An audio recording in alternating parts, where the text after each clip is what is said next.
I know. Hard to believe that in the 21st century we have to debunk this Bronze Age myth.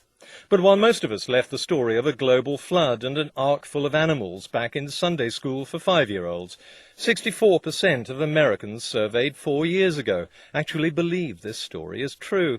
And grown-ups with proper jobs have even tried to explain how it could have happened.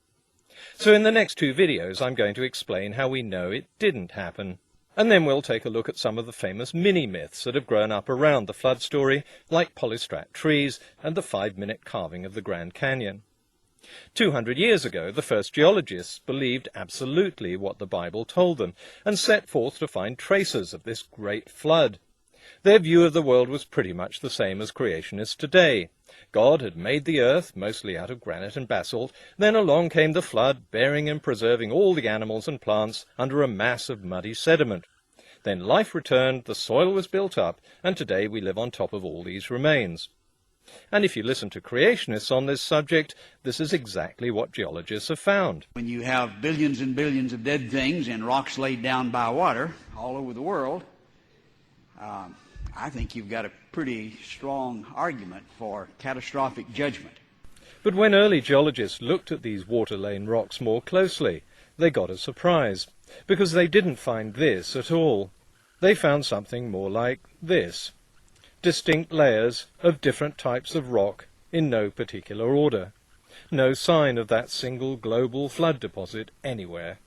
Kent Hovind pretends not to be surprised. He says we should get layers of sediment from a flood.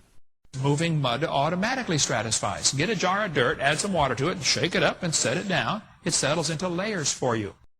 This is an important part of what Hovind calls the Hovind theory.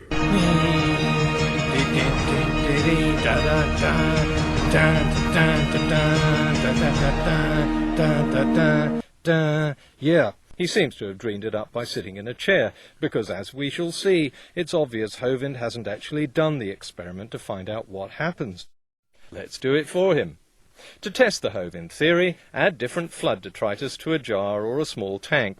A few stones, some sand, red clay, weathered clay, humus-rich garden soil, natural topsoil from the forest, and a bit of vegetation. Add water and stir. Let's leave it to settle for a bit and look at more of the Hovind theory. Yeah, all right. When you go down into the canyons near Mount St. Helens, you will see erosion. It was incredible there. And it has, the sides of the canyon are stratified, nice, neat layers. They say, now wait a minute, all this mud flowed in here at one time. Why is it stratified? Did Hovind just say this was mud? Wait a minute, all this mud flowed in here at one time. But this didn't look like a mud flow to me, and I've seen quite a few. Knowing that Hovind is predisposed to lying through his teeth, I tracked down the picture to a website called wasdarwinright.com. It had been reversed, but it's the same photo, and this photo shows much more clearly the obvious features of ash deposits and pyroclastic flow from a volcano. The caption on the photo confirms it. It says the bottom layer formed on May the 18th, 1980, and the middle one a month later.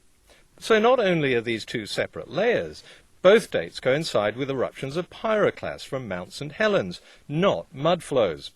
Pyroclast is basically particulate matter ejected from a volcano, as distinct from gas and lava.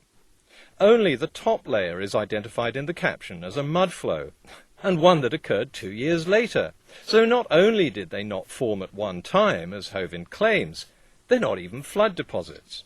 Why is this important? Or, to put it another way, why is it important enough for Hovind to want to lie about it? Well, creationists are using Mount St. Helens to argue that a single sedimentary event can form distinctive layers, and therefore a global flood could have done the same. But as we've seen, Mount St. Helens was a series of separate events, most of which were volcanic and not flood-related. A single flood doesn't produce separate layers of different material. It produces a single layer of graded material. I'll let Hovind prove my point by going back to the experiment he obviously never performed. Here's the tank again a day later, and we can count the number of layers it settled into. 1. What you get in this single layer is just a textbook example of what's called graded bedding. Coarser grains and heavy gravels tend to be found at the bottom, and smaller and lighter material like silts and muds are generally found nearer the top. It may look as though there are 2 or 3 separate layers here, but on closer inspection you can see the different grain sizes and the blurring of the boundaries. What you don't get are what we see in rocks all around us.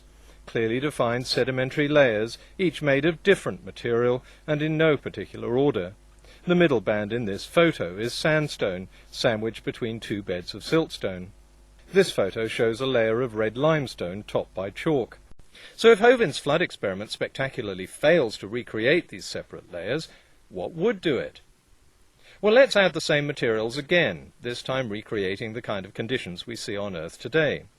First, sprinkle some mud to replicate what we see laid down in swampy areas or in the estuaries of silt-rich rivers.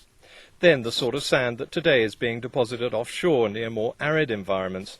Next, we'll add a thin layer of topsoil to represent rapid erosion, then coarse sand and grit to replicate what we see today being deposited in some deltas. And finally, a layer of larger stones to represent a conglomerate. And presto, we've recreated the layering we see in the rocks all around us. None of this is magic. I'm just recreating the kind of deposition we see in different environments all over the world today. And it fits perfectly with the distinct layering of separate materials we see in the rocks all around us. Hovind's experiment clearly doesn't. Now you could argue that God could have deliberately separated out all the grains and put each one into different layers to make it look as though there was never any flood. Well, maybe, but the layering isn't the only thing that creationists have to contend with. Let's go back to Mount St. Helens. Another reason it's used as an argument for the Great Flood is because it proves that sediments can be deposited quickly.